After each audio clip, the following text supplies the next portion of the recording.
Sir, Siddaramaiah MUDA case ಅಂದ್ಬಿಟ್ಟಂಗೆ sir, CBI ಹಸ್ತಾಂತರಿಸ್ಬಿಟ್ಟಂಗೆ ಆದೇಶ ಒಂದೇ ಕಾಯ್ದಿರಿದೆ ಸರ್ ಹೈಕೋರ್ಟ್ ಸರ್. ನೋಡೋಣ. ನನ್ನ ಪ್ರಕಾರ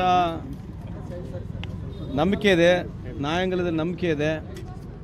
ಸಿದ್ದರಾಮಯ್ಯವರ ವಿರುದ್ಧವಾಗಿ ಏನಿದೊಂದು ಷಡ್ಯಂತ್ರ ನಡೆಸ್ತಾ ಇದ್ದಾರೆ. ಖಂಡಿತವಾಗ್ಲೂ ಮೊನ್ನೆ ನಡೆದಿರ್ತಕ್ಕಂಥ ಈ ವಾದ ವಿವಾದದಲ್ಲಿ ನಮಗೆ ಜಯ ಆಗುತ್ತೆ ಅಂತ ನನ್ನ ನಂಬಿಕೆ ಇದೆ. ಸರ್, ಈಗ ನಮ್ಮ ರಾಷ್ಟ್ರೀಯ ಅಧ್ಯಕ್ಷರು ಹೇಳಿದಂತ ಹೇಳಿದ್ರೆ ಬಹಳ ಚರ್ಚೆಗೆ ಕಾರಣ ಏನು, ನಿನ್ನೆ ಗಂಗಾ ಸ್ನಾನ ಮಾಡಿದಂಥದ್ದು ಎಷ್ಟೇ ಪಾಪ ನಿಮ್ಮ ಪಾಪ ತೊಳೆಯಲ್ಲ ಅಂತ ಹೇಳಿದ್ರು ಅಮಿತ್ ಶಾ ಮತ್ತು ಮೋದಿ ಅವರು. ಅಲ್ಲ, ಅವ್ರು ಹೇಳಿರ್ತಕ್ಕಂಥದ್ರಲ್ಲಿ ಸತ್ಯನೇ ಇದೆ. ಯಾಕಂದರೆ ಪಾಪ ಮಾಡಿ ಹೋಗಿ ಗಂಗಾ ಸ್ನಾನ ಮಾಡಿದ ತಕ್ಷಣ ಪಾಪ ತೊಳೆಯಂಗಿಲ್ಲ, ಆತ್ಮಾವಲೋಕನ ಮಾಡ್ಕೊಳ್ತಕ್ಕಂಥ ವಿಷಯದಲ್ಲಿ ಆ ಸಂದರ್ಭದಲ್ಲಿ ಹೇಳಿರ್ಬೋದು ಅವರು. ಸೊ ಪಾಪ ಏನಂತಂದರೆ ಈ ದೇಶದ ಆರ್ಥಿಕ ವ್ಯವಸ್ಥೆಯನ್ನು ಮೂಲೆಗುಂಪಾಗಿರ್ತಕ್ಕಂಥದ್ದು 50% ಈ ದೇಶದಲ್ಲಿರ್ತಕ್ಕಂಥ ವೆಲ್ತ್, 50% ಇರ್ತಕ್ಕಂಥ ಈ ದೇಶದ ಆಸ್ತಿ ಕೇವಲ 1% ಜನರಿಗೆ ಹೋಗಿದೆ. ಕಾರಣ ಯಾರು? ಇವತ್ತು ಸಣ್ಣ ಸಣ್ಣ ಉದ್ದಿಮೆದಾರರು ಅವ್ರ ಪರಿಸ್ಥಿತಿಗಳು ಹೋಗಿ ನೋಡ್ತಾರೆ. ಯಾರನ್ನ BJP ಯಾರನ್ನ ಮಾತನಾಡ್ತಾರೆ ಇದ್ರ ಬಗ್ಗೆ? ಮತ್ತು ಇವೆಲ್ಲ ಪಾಪಗಳಲ್ಲ. ಪಾಲಿಸಿ ದೇಶದ ಹಾಳು ಮಾಡಿ ಜನಕ್ಕೆ ಅಧೋಗತಿಗೆ ಒಯ್ದು ನೀವು ಬರೇ ಟಿವಿನಲ್ಲಿ ಮಿಂಚಿಕೊಂಡು ಬರೇ ಭಾಷಣಗಳು ತೋರಿಸ್ಕೊಳ್ತಿದ್ರೆ ಮತ್ತು ಇದು ಪಾಪ ಅಲ್ವಾ? If you done any wrong ಪಾಲಿಸಿಯಿಂದ ದೇಶ ಹಾಳಾಗುತ್ತೆ. ನೀವು ಮಿಂಚ್ಕೋಬೋದು, ನಿಮಗೆ ಡಿಫೆಂಡ್ ಮಾಡೋಕ್ಕೆ ನಿಮಗೆ ಎಲ್ಲ ಹಿಂದ್ಗಡೆಯಿಂದ ಮೀಡಿಯಾ ತೋರಿಸ್ಕೊಂಡು ನೀವು ಡಿಫೆಂಡ್ ಮಾಡ್ಕೊಂತ ಹೋಗ್ರಿ. ಬಟ್ ವಾಸ್ತುಸ್ಥಿತಿ ಏನಿದೆ? ಇವತ್ತು ಸ್ಮಾಲ್ ಸ್ಕೇಲ್ ಇಂಡಸ್ಟ್ರಿ ಬಗ್ಗೆ ಯಾರನ್ನ ಮಾತನಾಡ್ತಾರಾ? ಇವತ್ತು 2 ಲಕ್ಷ ಕಿರಾಣಿ ಅಂಗಡಿ ಮುಚ್ಚೋಗಿದ್ದಾವೆ, ಇದ್ರ ಬಗ್ಗೆ ಮಾತನಾಡ್ತಾರೆ ಯಾರನ್ನ? 2 ಲಕ್ಷ ಕಿರಾಣಿ ಅಂಗಡಿ ಯಾಕೆ ಮುಚ್ಚೋಗಿದ್ದಾವೆ ದೇಶದಲ್ಲಿ? ಯಾರು ಮಾತಾಡ್ಬೇಕು ಯಾರು ಇದ್ರ ಬಗ್ಗೆ? ಏನಿಲ್ಲ, ಸುಮ್ಮನೆ ಹೇಳೋದು, ಹೋಗ್ಬಿಡೋದು, ಟಿವಿಯಾಗಿ ತೋರಿಸ್ಕೊಂಡು ದಿನ ಬೆಳಗ್ಗೆ ಮಿಂಚ್ಕೊಳ್ಳೋದು. ಮತ್ತು ಇದು ಪಾಪ ಅಲ್ಲ. ಮತ್ತು ರಾಹುಲ್ ಗಾಂಧಿ ಹೇಳೋದು ಕರೆಕ್ಟ್ ಇದೆ. ನೀವೇನು ಪಾಪ ಮಾಡಿದಿರಿ, ಖರ್ಗೆ ಅವ್ರ ಸಾಹೇಬ್ರು ಏನು ಹೇಳಿದ್ದಾರೆ, ಈ ಪಾಪ ನೀವೇನು ಮಾಡಿದ್ರೆ ಅದು ಪಾಪ ಹಿಂದೆ ಬಂದೇ ಬರ್ತತೆ. ಪಾಪ ಮಾಫಿ ಆಗಲ್ಲ ರೀ, ಪಾಪ ಮಾಫಿ ಆಗಲ್ಲ. ಯಾಕಂದ್ರೆ ಈ ದೇಶಕ್ಕೆ ಅವ್ರು ಮಾಡಿರ್ತಕ್ಕಂಥದ್ದು ಏನಿದೆ, ಇನ್ನೊಂದು 2 ವರ್ಷ ತಡ್ರಿ ಗೊತ್ತಾಗುತ್ತೆ. ಅದು ಹೇಳ್ತಾ ಇದೀವಲ್ಲ, ಮೊದಲನೇ ಮೂಲಭೂತ ಚರ್ಚೆ ಈ ದೇಶದ ಸಾಲದ ಬಗ್ಗೆ ಚರ್ಚೆ ಆಗ್ಬೇಕು. ಯಾಕೆ ಮಾತಾಡಬಾರ್ದು? ಪ್ರತಿಯೊಬ್ಬರು BJP ಮುಖಂಡರು ಈ ದೇಶದ ಸಾಲದ ಬಗ್ಗೆ ಮಾತನಾಡಬೇಕು. ಈ ದೇಶದ ಸಾಲ ನಾವು 100 ಸಲ ಗಟ್ಟಿಯಾಗಿ ಹೇಳ್ತಾ ಇದೀವಿ. ಬಹಳ ಪ್ರಮುಖವಾದಂಥ ಇಶ್ಯೂ ಇದೆ, ಯಾರು ಮಾತಾಡ್ತಿಲ್ಲ ಇದ್ರ ಬಗ್ಗೆ. 1947ನಿಂದ 2014 ಇಸ್ವಿವರೆಗೆ ಈ ದೇಶದ ಸಾಲ 55 ಲಕ್ಷ ಕೋಟಿ. ಇವಾಗ ಎಷ್ಟಿದೆ? 220 ಲಕ್ಷ ಕೋಟಿ ದೇಶದ ಸಾಲ ಇದೆ. ಯಾರು ಉತ್ತರ ಯಾರು ಕೊಡಬೇಕಿದು? ಈಗ ಪ್ರತಿಯೊಬ್ಬ ಹಿಂದೂದು ಗಂಗೆಯಲ್ಲಿ ಸ್ನಾನ ಮಾಡಿದ್ರೆ ಪಾಪಕರ್ಮಗಳು ಇದಾಗ್ತದೆ. ಅದನ್ನ ಆ ಒಂದು ಭಾವನೆಗೆ ಧಕ್ಕೆ ತರುವಂತ ಹೇಳಿ ನನಗೆ ಗೊತ್ತಿಲ್ಲಪ್ಪ, ಅದರ ಬಗ್ಗೆ ನನಗೆ ಗೊತ್ತಿಲ್ಲಪ್ಪ. ಅದ್ರ ಬಗ್ಗೆ ನೀವು ಹೆಂಗನ ವಿಶ್ಲೇಷಣೆ ಮಾಡ್ಕೊಳ್ಳಿ. ನಾನು ಅದ್ರ ಬಗ್ಗೆ ಮಾತನಾಡಕ್ಕೆ ಹೋಗಲ್ಲ. ನಾನೊಬ್ಬ ಪ್ರೌಢ ಹಿಂದೂ ಇದ್ದೀನಿ, ನಾನು ಆ ಸೆಂಟಿಮೆಂಟ್ ಬಗ್ಗೆ ಮಾತನಾಡಕ್ಕೆ ಹೋಗಲ್ಲ. ಅವ್ರು ಹೇಳಿರ್ತಕ್ಕಂಥದ್ದು ಏನಿದೆ, ಅಮಿತ್ ಶಾ ಅವ್ರದ್ದು, ಮೋದಿ ಅವ್ರದ್ದು ಪಾಪ ಏನಿದೆ, ಅದು ಯಾವತ್ತು ಎಲ್ಲಿ ಹೋದ್ರೂ ಕೂಡ ತೊಳೆಯೋಕ್ಕಾಗಲ್ಲ ಅಂತ ಹೇಳ್ತಕ್ಕಂಥ ನಾನು. ಆಯ್ತು, ಮೂಡಾ ವಿಚಾರವಾಗಿ ಈ ಕೇಸನ್ನು CBIಗೆ ವರ್ಗಾವಣೆ ಮಾಡಬೇಕಂತ ಹೇಳಿ BJP ನಾಯಕರ ಆರೋಪ. ಅಂದರೆ ಲೋಕಾಯುಕ್ತ ಸಂಸ್ಥೆ ರಾಜ್ಯ ಸರ್ಕಾರದ ಅಧೀನದಲ್ಲಿ ಕೆಲಸ ಮಾಡ್ತಿರ್ತದೆ. ಹಂಗಿದ್ರೆ CBI ಕೂಡ ಸೆಂಟ್ರಲ್ ಗೌರ್ಮೆಂಟ್ ಅಂಡರಲ್ಲಿ ಕೆಲಸ ಮಾಡ್ತಿರ್ತಕ್ಕಂಥದ್ದು ಒಂದು ಸಂಸ್ಥೆ. ಅಲ್ಲಿ ಏನಿದೆ, ಒಂದು ಮೇಲೆ ಲೋಕಪಾಲ್ ಇದೆ. ಲೋಕಪಾಲ್ ಸಂಸ್ಥೆಗೆ ಏನು ಗೌರವಿಸ್ಬೇಕು, ಹಂಗೆ ನಾವಿಲ್ಲಿ ನಮ್ಮ ಲೋಕಾಯುಕ್ತಗೆ ಸಲ್ಲಿಸ್ಬೇಕಂತ ನಮ್ಮ ವಾದ ಇರತಕ್ಕಂಥದ್ದು. ಇದು ಹೆಂಗಿದ್ರು ನ್ಯಾಯಾಂಗದಾಗಿದೆ ಈಗ.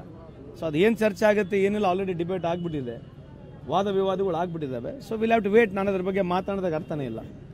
ಸರ್, ಈಗ ತಮ್ಮ ಜಿಲ್ಲೆಯಲ್ಲಿ ಈಗಾಗಲೇ BJPಯಲ್ಲಿ ಒಳ ರಾಜಕೀಯ ಹೆಚ್ಚಾಗಿರುವಂಥದ್ದು. ಇವತ್ತು ವಿಜೇಂದ್ರ ಅವರು 45 RSS ಸಂಘ ಸಂಸ್ಥೆಗಳ ಸಾಮಾನ್ಯ ಸಭೆ ಧಾರವಾಡದಲ್ಲಿ ನಡೆಸ್ತಾ ಇದ್ದಾರೆ. ಸರ್, ಮಾಡ್ಬೋದ್ರಿ. ಈಗ ಅವ್ರು ಏನು ಮಾಡ್ತಾರೆ, ಅವ್ರು ಏನೇನು ಮಾಡ್ಬೋದು, ಅದಕ್ಕೆ ನಾನು ಹೆಂಗೆ ಉತ್ತರ ಕೊಡಿ? Let him do it.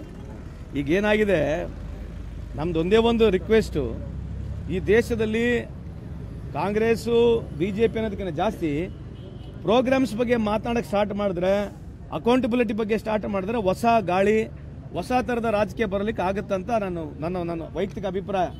ಮೊನ್ನೆ ತಾನೇ 76ನೇ ವರ್ಷದ ಗಣರಾಜ್ಯೋತ್ಸವವನ್ನು ಆಚರಣೆ ಮಾಡಿದ್ದೀವಿ. ಎಲ್ಲ ಯಂಗರ್ ಜನರೇಷನ್ ಕೈ ಮುಗಿದು ಕೇಳ್ಕೊಳ್ತೀನಿ, ಕಾಂಟ್ರವರ್ಸಿಗಳು, ಈ ವಾಟ್ಸಪ್ ಯೂನಿವರ್ಸಿಟಿಗಳು, ಈ ಟಿವಿಗಳು ಏನು ಹೇಳ್ತಾವೆ ಅದನ್ನೇ ಫೈನಲ್ ಆಗಿ ಸಾಧ್ಯನೇ ಇಲ್ಲ.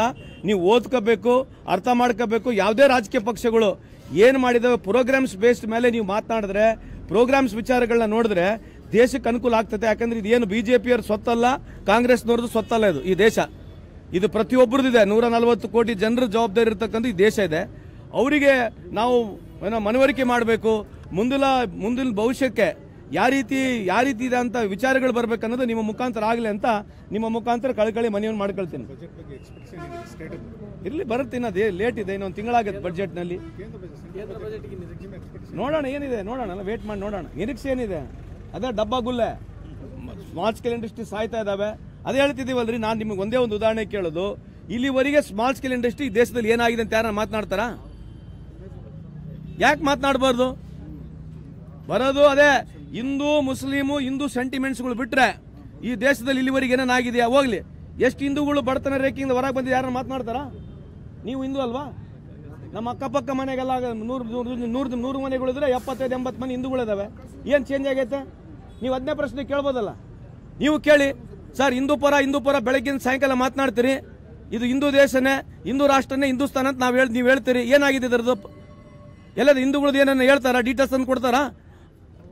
ಇವತ್ತು ಪಾರ್ಲಿಮೆಂಟ್ನಲ್ಲಿ ಒಂದು ಟೋಟಲ್ ಡೀಟೇಲ್ ಇದೆ, GDP ಡೀಟೇಲ್ ಇದೆ.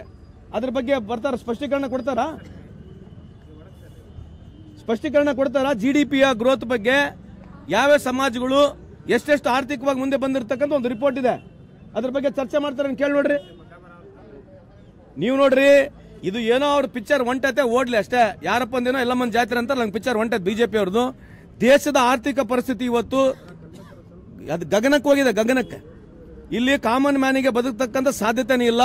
ಮಿಡಲ್ ಕ್ಲಾಸ್ ಫ್ಯಾಮಿಲಿ ಅಂತೂ ಹೇಳಂಗಿಲ್ಲ. ಎಲ್ಲರಿಗಿಂತ ಜಾಸ್ತಿ ಸಣ್ಣ ಕೈಗಾರಿಕೆ ಕಳೆದ 11 ವರ್ಷದಿಂದ 1 ರೂಪಾಯಿನೂ ಸಾಲ ಮನ್ನಾ ಆಗಿಲ್ಲ. 1 ರೂಪಾಯಿ ಯಾವ್ದನ್ನ ಸಣ್ಣ ಕೈಗಾರಿಕೆಗೆ ಸಾಲ ಮನ್ನಾ ಆಗಿದೆಯಾ? ಸಣ್ಣ ಕೈಗಾರಿಕೆ ಬಗ್ಗೆ ಎಲ್ಲ ಪಾಲಿಸಿ ಮೇಕಿಂಗ್ ನಲ್ಲಿ ಇದೆಯಾ? ಯಾವ್ದನ್ನ ಪಾಲಿಸಿ ಬಗ್ಗೆ ಮಾತನಾಡ್ತಾರಾ? ಮೇಕ್ ಇನ್ ಇಂಡಿಯಾ ಅಂತ ಹೇಳ್ತಾರೆ. ಮೇಕ್ ಇನ್ ಇಂಡಿಯಾದಲ್ಲಿ ಏನಾಗಿದೆ ಇವತ್ತು? ಚೈನಾ ಒಂದು ಟಿಕ್ಟಾಕ್ ಆಪ್ ನೀವು ಸ್ಟಾಪ್ ಮಾಡಿದ್ರಿ. ಇವತ್ತು 3 ವರ್ಷದ ಹಿಂದೆ ಜಪಾನ್ ಪ್ರೈಮ್ ಮಿನಿಸ್ಟರ್ ಬಂದಿದ್ರು ಈ ದೇಶಕ್ಕೆ. ಇದು ಅಫಿಷಿಯಲ್ ಎಲ್ಲ, ಬಟ್ ಒಂದು ಜೋಕ್ ತರ ಹೇಳ್ತಾ ಇದ್ದೀನಿ. ಜಪಾನ್ ಪ್ರೈಮ್ ಮಿನಿಸ್ಟರ್ ಬಂದಾಗ ಮೋದಿ ಅವರು ನಮಗೆ ಬುಲೆಟ್ ಟ್ರೈನ್ ಬೇಕಂತ ಬಹಳ ಒತ್ತಡವನ್ನು ತರ್ತಾ ಇದ್ರು. ಜಪಾನ್ ಪ್ರೈಮ್ ಮಿನಿಸ್ಟರ್ಗೆ ಕರ್ಕೊಂಡು ಎಲ್ಲ ಕಡೆ ಹೋದ್ರು ಮೋದಿ ಅವರು. ಏನ್ರಿ, ಎಲ್ಲ ಕಡೆ ಹೋದ್ರು, ಗುಡಿಗಳಿಗೆ ಎಲ್ಲ ಕಡೆ ಹೋಗಿ ಬಹಳಷ್ಟು ಇವರೇ ಪೂಜೆಗಳು ಮಾಡೋದೆಲ್ಲ ನೋಡಿದ್ರು. ಅವ್ರು ಹೋಗಿ ಕಲಿಗೆ ಒಂದು ಕಿವಿ ಮಾತು ಹೇಳಿದ್ರಂತೆ, ನಿಮಗೆ ಇಷ್ಟೆಲ್ಲ ಮಾಡಕ್ಕೆ ಟೈಮ್ ಇದ್ರೆ ಬುಲೆಟ್ ಟ್ರೈನ್ ಯಾಕೆ ಬೇಕು ಅಂತ ಹೇಳಿದ್ರಂತೆ. ನಿಮಗೆ ಬರೀ ಇಂಥದ್ರಾಗೆ ಟೈಮ್ ವೇಸ್ಟ್ ಮಾಡಂಗಿದ್ರೆ ಬುಲೆಟ್ ಟ್ರೈನ್ ಯಾಕೆ ಬೇಕಂತ ಹೇಳತಕ್ಕಂಥ ಅರ್ಥ. ಇವ್ರು ದಿನಾ ಬೆಳಗ್ಗೆ ಇದ್ರೆ ಇವರೇ ಪೂಜೆ ಮಾಡೋದು, ಇವರೇ ಮಂಗಳಾರತಿ ಮಾಡೋದು, ಇವರೇ ಧರ್ಮದ ಬಗ್ಗೆ ಮಾತನಾಡೋರಿಗೆ ಮತ್ತೆ ಬುಲೆಟ್ ಟ್ರೈನ್ ಯಾಕೆ ಬೇಕು? ಇಷ್ಟು ಟೈಮ್ ಇರೋ ಬುಲೆಟ್ ಟ್ರೈನ್ ಯಾಕೆ ಬೇಕು? ದಿನಕ್ಕೆ 3 ಟೈಮ್ ಡ್ರೆಸ್ಸು ನೋಡ್ರಿ, ಸ್ಕಿನ್ ಟೋನ್ ನೋಡ್ರಿ ಹೆಂಗೈತೆ ನಮ್ಮ ಅಣ್ಣಂದು, ವಿಶ್ವಗುರುದು. ಯಾಕೆ ಹೇಳ್ತಾ ಇದೀವಿ ಅಂತಂದ್ರೆ this country belongs to everybody ji. ಈ ದೇಶದಲ್ಲಿ ಎಲ್ಲರೂ ಇರಬೇಕು, ಎಲ್ಲರಿಗೂ ಈ ದೇಶ ಇದೆ. ಇವ್ರು ಇದನ್ನೇ ಮಾಡಿ ಜನಕ್ಕೆ ಸುಳ್ಳು ದಾರಿ ತೋರಿಸ್ಕೊಂಡು ಎಲ್ಲಿವರೆಗೆ ಅಧಿಕಾರಕ್ಕೆ ಬರ್ತಾರೆ? ಪೊಲಿಟಿಕ್ಸ್ ಬಂದಿರಿ, ಅಧಿಕಾರಕ್ಕೆ ಬಂದದ್ದು, ಬಟ್ ಏನನ್ನ ಫ್ಯಾಕ್ಟ್ ಬೇಕಲ್ಲ ಮಾತಾಡೋಕ್ಕೆ.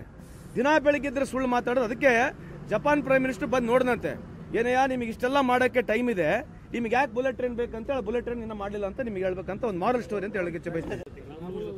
ರಾಮ್ಲೋರ್ ಜೊತೆ ನಾನು ವೈಯಕ್ತಿಕವಾಗಿ ಮಾತನಾಡಿಲ್ಲ. ನೀವು ಕೇಳಿರ್ತಕ್ಕಂಥ ಪ್ರಶ್ನೆಗೆ ನಾನು ಉತ್ತರ ನೀಡಿದ್ದೇನೆ. ರಾಮ್ಲೋರ್ ಬಂದ್ರೆ ನಾನು ವೈಯಕ್ತಿಕವಾಗಿ ಸ್ವಾಗತ ಮಾಡ್ತೀನಿ. Is one of the most humble human being, there is no doubt about it. ನಾನು ಸರ್ಟಿಫಿಕೇಶನ್ ಕೊಡೋಕೆ ಯಾರಲ್ಲ, ನನ್ನ ವೈಯಕ್ತಿಕ ಅಭಿಪ್ರಾಯದಲ್ಲಿ is one of the most humble human being, is a good human soul, is a wonderful friend of mine. ಎಲ್ಲರೂ ನನಗೆ BJP ಎಲ್ಲರೂ ಸ್ನೇಹಿತರಿದ್ದಾರೆ. Is also one among very good friend of mine. ಅವ್ರು ನಮ್ಮ ಪಾರ್ಟಿಗೆ ಬಂದರೆ ನಾನು ವೈಯಕ್ತಿಕವಾಗಿ ಸ್ವಾಗತ ಮಾಡ್ತೀನಿ. ನಾನು ಸ್ವಾಗತ ಮಾಡ್ತೀನಿ ರೀ. ಅದೇನು ರಕ್ತ ಕಂಬಳಿ ಅವೆಲ್ಲ ಏನ್ರಿ, ಸ್ವಾಗತ ಮಾಡ್ತೀವಿ ಅಷ್ಟೇ. ನಮಗೆ ಯಾವುದು ಟಾಸ್ಕ್ ಇಲ್ಲ. ನಮ್ಮ ಪಾರ್ಟಿ ಏನಂತಂದ್ರೆ 1, 2, 3 ಆಲ್ ಇಂಡಿಯಾ ಫ್ರೀ ಇದ್ದಂಗೆ. ನಮ್ದು ಹೆಂಗಂದ್ರೆ ನಮ್ಮ ಸಿಟಿ ಬಸ್ ಇದ್ದಂಗೆ, ಎಲ್ಲ ಕಡೆ ಬಾಕ್ಲ ಓಪನ್ ಐತೆ. ಹೆಂಗನ ಹತ್ಬೋದು, ಡಬಲ್ ಡೆಕ್ಕರ್ ಬಸ್ ಇದ್ದಂಗೆ ನಮ್ಮ ಪಾರ್ಟಿ. ಎರಡು ಸೇಮ್ ರೀ, ದ್ವಾರಕ್ಕೆ ಬಾಕ್ಲ ಓಪನ್ ಇದಾವೆ, ಹತ್ಬೋದು ಇಳಿಬೋದು. ನಮ್ಮ ಪಾರ್ಟಿಗೆ ಏನಂತದೇನು ತೊಂದರೆ ಇಲ್ಲ.